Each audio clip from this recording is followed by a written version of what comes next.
그러니까 위에 단원의 전체 단원 이름은 수학적 기납법이라고 되어 있는데 이 단원 안에 두 개가 포함되어 있죠.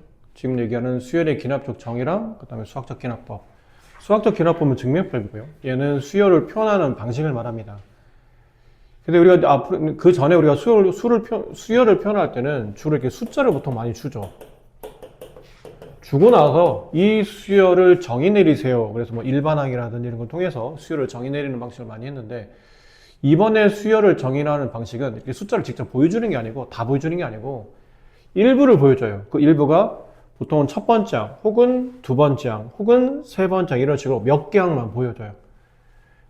일반적으로는 첫째 항 위주로 많이 보여주는데 꼭 첫째 항이 아니어도 되고 일반적으로 몇 개 항을 주고 나머지 항들의 배열은 이걸 이용하는 겁니다. 이게 뭐냐면 이웃하는 두 항 혹은 이웃하는 세 항 사이의 관계식, 얘를 예전에는 점화식이라고 했었거든요. 근데 요즘에 이게 한자어다 보니까 좀 잘 안 쓰는 단어이긴 한데 딱히 뭐 이 단어를 제외하고 뭐 이렇게 표현하기가 말이 너무 길어지다 보니까 이웃하는 항 사이의 관계식, 그게 세 글자로 점화식이에요. 말이 길어서 일단 점화식이라는 단어를 쓰도록 할게요. 교재는 없지만.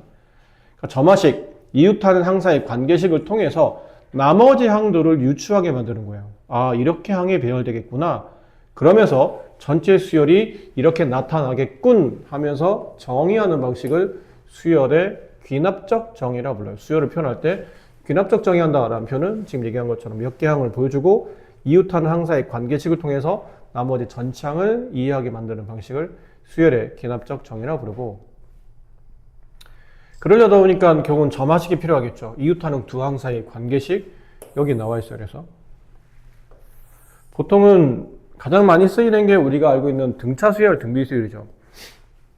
그러니까 그 수열의 정체를 보니까 항을 배열하고 나서 보니까 아, 이게 등차 수열이구나 라는 거를 미리 알 수 있게 만들어지는 점화식, 이웃하는 항 사이의 관계식은 첫 번째는 저거 이렇게 써도 되고, 보통은 이 점화식은 이렇게도 많이 쓰죠. n 플러스 1번째 항, 그 다음에 n번째 항, 그 항과 그 이전 항, 혹은 그 항과 그 다음 항, 이런 관계예요. 그러니까 그 항과 그 다음 항을 뺀 값이 항상 일정한 수를 유지해요. 그럼 이 수열은 보라마나 차이가 일정한 숫자다라는 뜻이기 때문에 이게 이제 등차 수열이 되는 겁니다. 그리고 이 일정한 수가 결국 공차값이 되겠죠.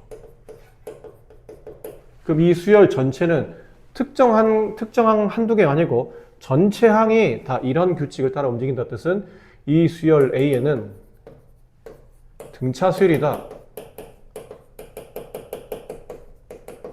이렇게 설명할 수 있다는 뜻이에요. 근데 이제 등차 수열이 점화식이 항상 이것만 있지는 않다는 얘기죠. 등차 중항이라는 개념도 있었기 때문에 등차 중항은 순서가 AN 플러스 1, AN 플러스 2 이렇게 되면 가운데 있는 AN 플러스 1이 항과 항 사이에 껴있는 항으로 보는 표현이 된 거죠. 아니면 뭐 이렇게 쓰는 경우도 있긴 있어요.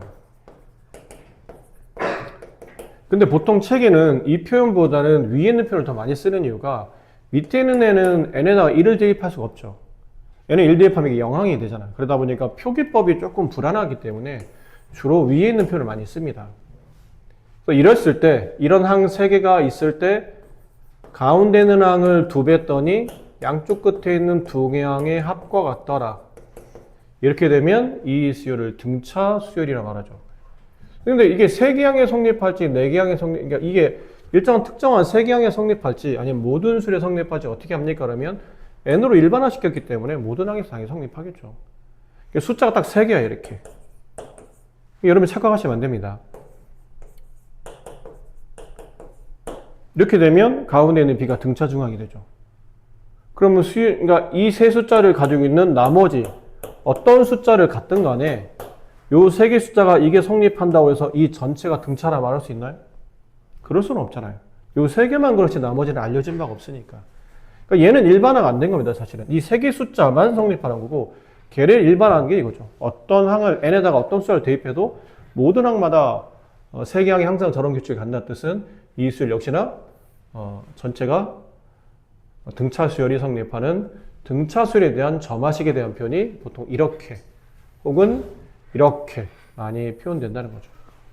이거는 잘 보시면 이렇게도 표현돼요. 가끔 am 플러스 2 마이너스 am 플러스 1은 am 플러스 1 마이너스 an 이렇게도 표현되거든요. 사실 이 식과 이 식은 같은 식이에요.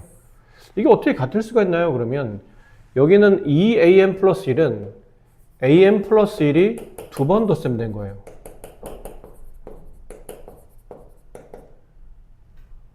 이렇게 되는 거죠. 그러니까 하나 am 플러스 1로 이항시키면 얘가 나와요. 좌변이. 그 나머지 이 an은 반대로 좌변을 이항시키면 얘가 나와요. 결론은 같은 식이라는 얘기죠. 두 개 서로 얘랑 얘랑 같은 식이에요. 근데 그리고 써놓고 나서 보니까 이것도 우리가 알고 있는 m 플러스 1항에서 m 플러스 1항을 빼면 공차가 나온다는 얘기잖아요. 그 차이와 그 다음에 그 앞에 있는 두 개항을 뺀 것과 뒤에 있는 두 개항을 뺀 값이 같다는 뜻은 기본적으로 이거는 공차가 성립하는 등차 수렴을 알 수 있다는 얘기죠. 근데 주로 이렇게 많이 나오지만 등차 중학에 대한 표현을 이 밑에 식으로도 가끔 써줄 때가 있어요. 그럼 이거 보면서 이게 뭐지 그러지 마시고 동량 모드식 이거 넘기고 1로 넘겨서 양변 2로 나누거나 2로 표현하게 되면 이렇게 나타나기 때문에 두 위 아래는 같은 식이다라는 걸 잘 기억해 두시고, 자, 이게 등차수열에 대한 점화식이었고, 지금 우리는 왜 점화식을 배우냐면 지금 우리가 배우는 단원 자체가 항 몇 개를 주어지고 항 한두 개가 주어지고 나머지 항의 배열은 이렇게 이웃하는 항사의 관계식으로 표현되는 방식을 수열의 기납적 정의라고 부르기 때문에 그 이웃하는 항사의 관계식이 중요해요.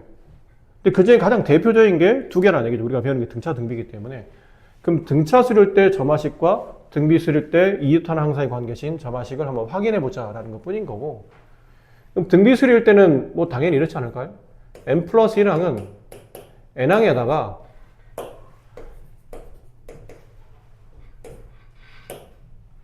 뭔가를 곱한 거죠, 사실은. 혹은 이걸로 넘어가면 이렇게 n항에다가 m 플러스 1항을 분수 형태 뒀을 때 이게 항상 일정한 수. 그럼 얘가 공비가 성립하는 등비수열이죠. 그러니까 이렇게 성립하는 표현을 나타내면 이건 등비수열의 점화식이구나 라는 것과 마찬가지겠네요. m 플러스 1항을 제곱하면 n항과 m 플러스 2항의 곱과 같다. 그럼 이것도 등비수열에 대한 표현법이 되겠죠.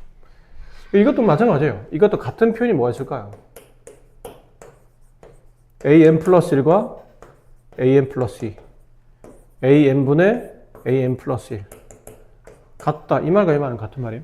같은 표현이니까 저런 표현이 나오면 이제 저런 점화식이 나오면 등비수열이구나 라고 생각하시면 되고, 나머지는 예전에는 여러분 선배들은 이런 점화식 등차 등비는 기본인 거고, 그거 말고도 기본적으로 한 3개, 4개를 더 기억하고 있고, 총 많이 외우는 애들 한 7개, 8개의 점화식을 외우는 애들도 있었어요.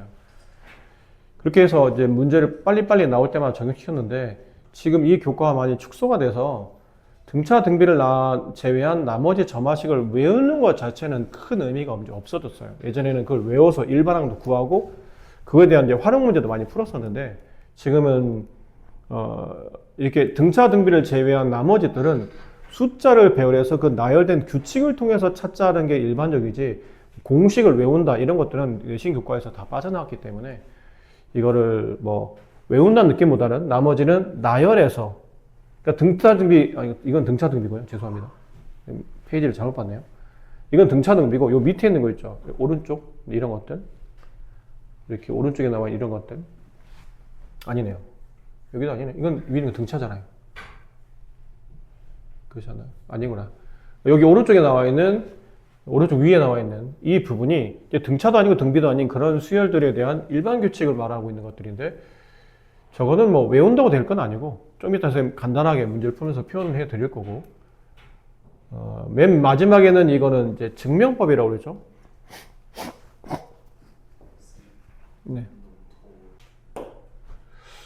네, 이쪽 오른쪽 하단에 있는 부분은 증명법인데, 수학적 기납법의 증명법들은 보통 수를 무한히 대입해서 증명할 수는 없잖아요. 처음에 한두 개 수를 집어넣다 보면 규칙상 이게 몇 이상의 자연수라든지 아니면 뭐 자연수라든지 어떤 특정 수에서는 항상 참여될 것 같은 느낌이 들긴 들어. 근데 이건 직관적인 느낌일 뿐이지 수학적으로 그렇다고 장담할 수 없잖아요. 숫자를 계속 집어넣을 수는 없는 일이거든. 이게 분명 자연수에서는 1 집어넣고 2 집어넣고 3에서 숫자 자연수 몇 개를 집어넣었더니 이 등식 혹은 이 부등식이 늘 참이 되더라는 얘기죠. 그러니까 이제 느낌상 계속 참이 될 것 같은 느낌이야. 근데 그렇다고 우리가 이걸 무조건 참이라 장담 못 하겠는 게, 아니 100가지 집어넣었더니 이 등식이나 부등식이 참이야. 그렇다고 이 등식 부등식은 항상 자연수에서는 늘 성립합니다라고 말할 수 없는 이유는 100일에 대한 부담을 갖고 있는 거죠. 100가지 참이었지만 100일에서 참이 된다고 장담할 수는 없잖아. 그러니까 어디까지는 참인 건 알겠는데 그 다음 바로 있는 그 다음에 있는 항이 참이라고 증명을 못했기 때문에 이걸 무한히 숫자를 집어넣을 수 없다면 이걸 증명법을 쓸 수는 없다는 얘기죠. 그래서 수학자들이 만들어낸 방식이 수학적 기납법이에요. 제일 문제는 뭐냐면 어디까지는 참이라고 치자는 거죠. 근데 중요한 건 그 다음이에요. 근데 이게 참이라고 쳐도 그 다음 항이 참인 걸 어떻게 증명하냐는 거지. 이걸 증명하는 방식이 수학적 기납법이에요. 근데 크게는 두 가지로 나누죠. 하나는 등식에서의 수학적 기납법, 부등식에서 수학적 기납법. 근데 그 문제는 뒤에 또 유형이 있으니까 대표형 풀 때 다시 한번 말씀드리도록 할게요. 자, 이제 하나씩 풀어봅시다.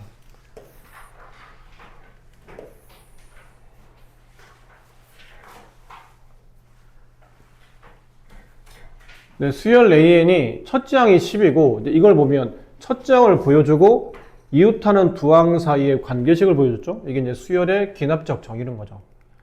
수열의 기납적 정의로 표현되어 있을 때 66A 몇 번째 항이 이 수열의 몇 번째 항에 66이라는 숫자가 뭡니까를 물어봤는데 모양을 보니까 요거는 저 AN을 좌변을 이항시켜 보니 n 플러스 1항에서 n항을 빼면 항상 일정한 숫자 4가 나온다는 얘기는 이 수열 A는 이제 등차 수열임을 알 수 있고 공차가 4라는 걸 알 수 있죠. 그럼 일반항 AN은 4n으로 갈 텐데 지금 첫 번째 항에 10 나왔으니까 n에 1 집어넣어 10 나오려면 플러스 6이 필요하겠죠. n자리 대신에 k를 집어넣었으니까 AK는 4K 플러스 6 그게 66이 되는 항 K는 15 이렇게 첫째 항이 42 두 번째 항이 38 자, 이런 표현, 약간 말했지만 이런 표현은 언제 나오는 표현이죠? 등차 중항이에요. 근데 지금 일반화된 n 값으로 표현되어 있는 등차 중항이니까 이 수열 전체는 등차 수열임을 알 수 있더라. 그럼 다 됐죠? 일반항을 찾아봐야 되는데 일반항은 공차가 얼마예요? 마이너스 4. n 첫 번째 40이 나오려면 이게 뒤에 뭐 붙어야 되죠? 46 붙어야 되겠죠. 자, 이게 일반항이에요. SN의 최대값을 구하는데, 이제 이거를 이제 해석할 때, SN이니까, 첫 번째 항이 얼마임을 알죠? 42임을 알고, 공차가 마이너스 4임을 알고 있으니까, SN식을 구하려면 2분의 항수, 가로 첫 번째 항의 2배, 84, 플러스 n-1 공차 마이너스 4. 이게 이렇게 되면 이게 n에 대한 2차식이 나오죠. 이걸 통해서 n에 대한 2차식이 나왔으므로 2차식의 최대값은 중3 때나 고1 때 배웠던 2차 함수의 최대값을 이용해서 문제를 풀어도 되겠지만 이렇게 풀어도 되는 문제도 있겠지만 이건 뭐 굳이 그럴 필요는 없는 문제죠. 왜냐면 일반항을 구해놨잖아요. 일반항을 구해놓고 나서 보니까 첫 번째 항은 40이라는 양수인데 공차가 4예요. 숫자가 계속 작아진다는 얘기죠. 그럼 이러다 보니까 SN, N항까지 합이 최대가 되려면 양수항까지 합을 계산해야 그때는 합의 최대가 나오겠죠. 그럼 언제까지 양수이냐가 중요하잖아요. 언제까지 양수입니까? 그럼 4N은 46보다 작은 거니까 따라서 N의 값은 11. 얼마. 그러면 몇 항까지? 11항까지 항이 최대라는 얘기죠. 그 답은 다 N값 구하는 거니까 네, 11. 네, 11항까지가 최대니까 합의 최대값은 n이 11일 때다라는 표현이겠죠. 굳이 이렇게까지 하실 필요 없는 문제. a1이 9분의 1, an분의 an 플러스 1이 3. 이건 무슨 수리예요? 그죠? 등비수리죠, 이거는. 그럼 오른쪽에는 3이 공비값이라는 얘기예요. 그럼 다 됐네요. 일반항 an은 첫 번째 항 곱하기 공비 3의 n-1제곱. 이게 등비수리 일반항 구하는 공식이고 A20, 여기다 20 집어넣으라는 얘기죠. A 20. 그럼 9분의 1 곱하기 3의 19제곱. 얘는 3의 제곱분의 1 곱하기 3의 19제곱이니까 3의 17제곱.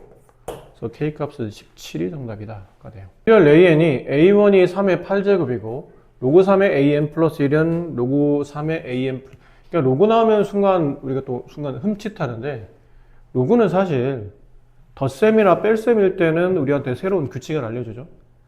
그러니까 이럴 때는 이렇게 넘기면 로그 3의 AN 플러스 1 마이너스 로그 3의 AN 이렇게 되기 때문에 이걸 모을 수 있잖아요. 같은 밑의 로그의 뺄셈은 진수끼리 나눗셈 한다. 이렇게 되네요. 그죠? 잘못하면 이렇게, 잘못해도 이렇게 오해를 해요. 얘는 공차가, 그래, 얼른 말아.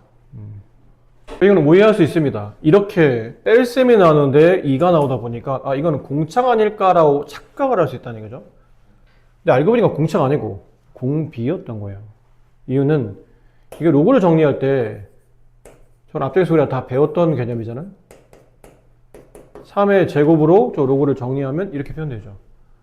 그러면 n 플러스 1항에서 n항을 나누었더니 특정 구라는 숫자가 나왔다는 얘기는 얘가 공차가 아니고 공비가 성립하는 등비수열 의미를 알았다는 얘기죠. 괜찮죠? 그래서 일반항 AN은 첫 번째 항 3의 8제곱 곱하기 공비 3의 제곱 9의 n-1제곱 이렇게 됩니다. 그럼 이제 여기다 K를 집어넣어야 되니까 AK는 3의 8제곱 곱하기 3의 2K-2 이렇게 되겠죠? 여기다 이제 K를 집어넣으면 그게 9의 10제곱과 같고 9의 10제곱은 3의 20제곱이에요. 따라서 얘네들을 더한 2K 플러스 6이 20이고 2K 값은 14가 되므로 K 값은 7 이렇게 되겠네요. 자, 첫 번째 항이 3이고, 아, 이거는 이제 여러분들이 지금 하고 있는 등차나 등비가 아니죠. 위계로 넘어가게 되면 AN 플러스 1 마이너스 AN은 2n 이렇게 되는데, 이게 2n이 항상 일정한 숫자예요? 아니겠죠. 이 n의 숫자가 바뀌면 이 2n도 숫자가 바뀔 테니까 이제는 등차가 아니라는 얘기예요. 그럼 등차수열이 아니니까 이게 10번째 항을 계산하려면 이제 숫자를 쭉 집어넣어 봐야 돼요. 집어넣어서 이제 규칙을 파악하라는 얘기거든. 이런 식으로 n에다 이제 1 집어넣으면 a2-a1은 2 곱하기 1, a3-a2는 2 곱하기 2. 계산하지 마시고 이건 규칙을 찾아야 되니까 a4-a3은 뒷숫자 따로 움직이는 겁니다. 2 곱하기 3. 이렇게 해서 a10-a9는 2 곱하기 9 이렇게 하겠죠. 얘를 위에 사례를 쭉 다 더해요. 그럼 이렇게 지워지고 이렇게 지워지기 시작해요. 이런 느낌으로. 그럼 남은 건 좌변은 A10-A1이 남고 우변은 2 곱하기 1, 2 곱하기 2 더하기 2 곱하기 3 더하기 이렇게 해서 이렇게 하고 있잖아요. 다 2가 곱셈되어 있으니까 2를 바깥으로 빼면 이렇게 돼 있어요. 여기까지 합이죠. 그럼 A10, A1이 얼마죠? 3. 2 곱하기 이 등차수열이잖아요. 2분의 항의 개수 9개. 첫 번째 항 1 플러스 마지막 항 9. 요거 계산하시면 이제 A10이 나온다는 얘기예요. 됐니? 근데 이왕 썼으니까 이제 잘 봐. 이왕 썼으니까 이 계산 어려운 게 아니라 지울게요. 이왕 썼으니까 일반화 시켜보자. 일반화. 쭉 쓰다 보니까 이게 10항일 땐 그렇지만 문제 바뀌면 또 다른 숫자가 나올 거 아니에요? 일반화 시키면 an-an-1이 되고 여기는 2 곱하기 n-1 이렇게 써지면 아시겠어요? 뒤에 2 뒤에 곱해져 있는 숫자는 뒤에 있는 첨자 따라 움직이는 거예요. 그래서 아까 말한 대로 위에 사를 쭉 더하다 보면 지워지고 an 빼기 a1은 이거 다 덧셈하는 거거든요. 근데 이게 덧셈하다 보니까 일정한 규칙을 가지고 있는 숫자를 덧셈한다? 뭐로 표현이 가능하죠? 시그마로 표현이 가능하죠. 일정한 수의 덧셈, 그러면 시그마로 표현이 가능하다. 자, 일정한 수의 규칙의 합이기 때문에 시그마로 표현이 돼요. 그럼 시그마를 써봅시다. 시그마. K가 어쨌든 지금 1항부터 덧셈하는 거니까 여기 있는 수를 이 숫자를 하나의 수열의 합으로 본다면 1항부터 더하는 거고 몇 번째 항까지 더하죠? 아니 여기 있는 숫자를 본다면 n항이야 n-1항이야? n-1항까지죠. n-1항까지 합이고 누굴 덧셈하는 거냐면 2k 아닌가요? 2k 아니야 일반항이? 항의 번호의 2배 라는 뜻이잖아요. 항 번호의 2배, 항 번호의 2배, 항 번호의 2배를 덧셈한다. 이해됩니까? 무슨 말 이해돼요? 네. 이 문제 맞춰 써보니까 AN은 첫 번째 항 3 시그마 K가 1부터 n-1항까지 2K인데 이렇게 뺄 수 있잖아요. 이렇게 시그마에 있는 일반항을 바깥으로 뺄 수 있다고 배웠으니까. 그럼 AN-3은 2 곱하기 시그마 K 공식 2분의 항수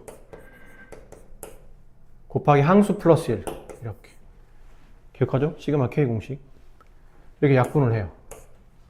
그럼 AN은 n제곱 마이너스 n 플러스 3 이렇게 되죠. n에 대해 뭐 집어넣으면 되죠? 10 집어넣으면 돼요. 100 마이너스 10 플러스 3 93.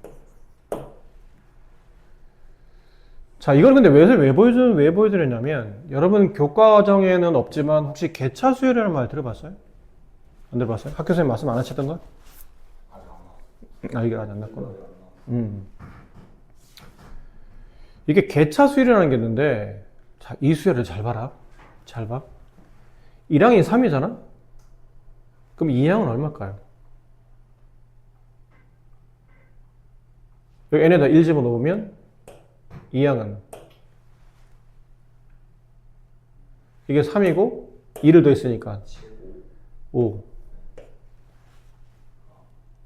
그럼 3항은 여기다 n에다 2 집어넣으면 3항은 2항에다가 4를 더한 거죠. 2항에다가 4를 더한 거예요. 9. 그럼 3항은 여기 n에다 4 집어넣어서 4항을 구해보면 4항은 3항에다가 이거 3 집어넣으면 6을 더하는 거죠. 여기다 6 더한 숫자 15. 이제 이렇게 가는 거예요. 그 다음은 8 더해지겠죠. 23. 이렇게 가는 거예요. 그럼 이 수열은 등차 수열일까요? 아니에요. 등비수일까? 그것도 아니에요. 아닌데 항과 항사의 차이를 보세요. 이걸 항과 항사의 차이, 그 다음 항과 그 전 항 사이의 차이를 보통 우리가 두 글자로 개차라 불러요. 다시 그 다음 항과 그 바로 앞에 있었던 항 사이의 차이, 걔를 보통 우리가 개차라 불러. 공차 아니에요? 그거는 개차가 매번 똑같은 숫자가 나올 때를 그 공통된 차이를 우리가 보통 공차라 부르는 거고, 항과 항 사이의 차이는 일반적으로 개차라 불러요. 근데 그 개차가 얘가 2잖아요? 이 개차는 얼마예요? 4고 이 개차는 수열 자체는 규칙이 없어요. 근데 그 개차가 규칙을 가져. 이번 규칙은 등차 수열이죠. 이렇게 항과 항 사이의 차이가 일정한 규칙을 가지고 있는 요 밑에 있는 수열 있잖아. 이 밑에 있는 수열을 개차 수열이라고 불러요.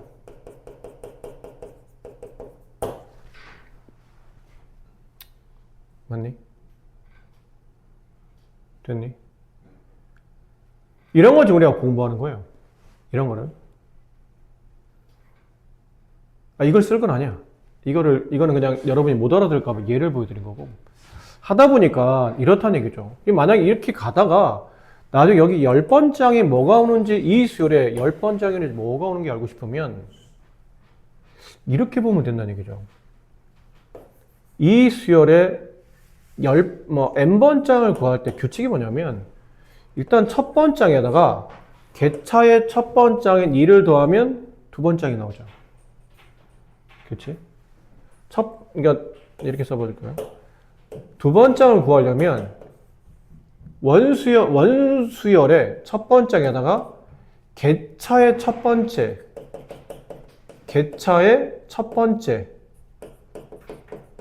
덧셈하면 개차의 첫 번째 2잖아요. 저 2를 덧셈하면 두 번째 항이 나와요. 그럼 원수열의 세 번째 항을 구하려면 첫 번째 항에다가 개차의 첫 번째 2에다가 개차의 두 번째 항인 4를 더하면 2, 3에다 2 한 번 더하고 4 한 번 더하면 원수열의 세 번째 항이 나온다는 얘기죠. 네 번째 항을 구하려면 첫 번째 항에다가 개차의 첫 번째 항, 개차의 두 번째 항, 개차의 세 번째 항을 더하면 원수열의 네 번째 항이 나와요. 이러다 보니까 10번째 항을 구하려면 첫 번째 항에다가 개차의 첫 번째, 개차의 두 번째, 개차의 세 번째에서 개차의 몇 번째? 9번째. 그렇죠. 개차의 9번째를 더하면 되는 거지. 이해되니? 그러니까 이걸 덧셈하다 보니까 이게 아까 쓴 것처럼 이렇게 이거 시그마잖아. 시그마 K가 1부터 항이 몇 개를 더한다고요? 9개. 그렇죠? 첫 번째 항 빼고 9개 항. 9. 규칙은 2K. 항번호에 딱 2배씩 돼 있거든. 이 개차 수열에 1항, 2항, 3항. 1항에 2배, 2항에 2배, 3항에 2배 이렇게 돼 있으니까. 그러니까 요건 계산한 게 정답이라는 얘기예요. 3 플러스 2 곱하기 2분의 항수 9, 항수 플러스 1, 10.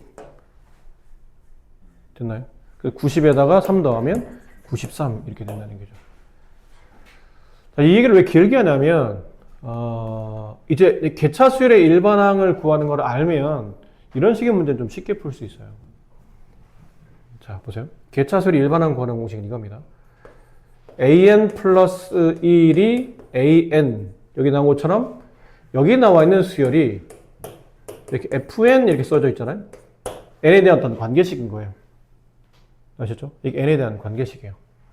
그럼 그랬을 때 이 수열 일반항 an을 계산하시오. 그러면 원수열의 첫 번째 항 플러스 시그마 k가 1부터 항분 하나 작은 n-1 한 다음에 여기 뭐가 들어죠? fk 이렇게 되는 거예요. 여기 수열의 일반항에 시그마를 붙이면 돼. 됐니? 그러면 개차 수열을 이용해서 원수열의 원한항을 계산할 수 있는 겁니다.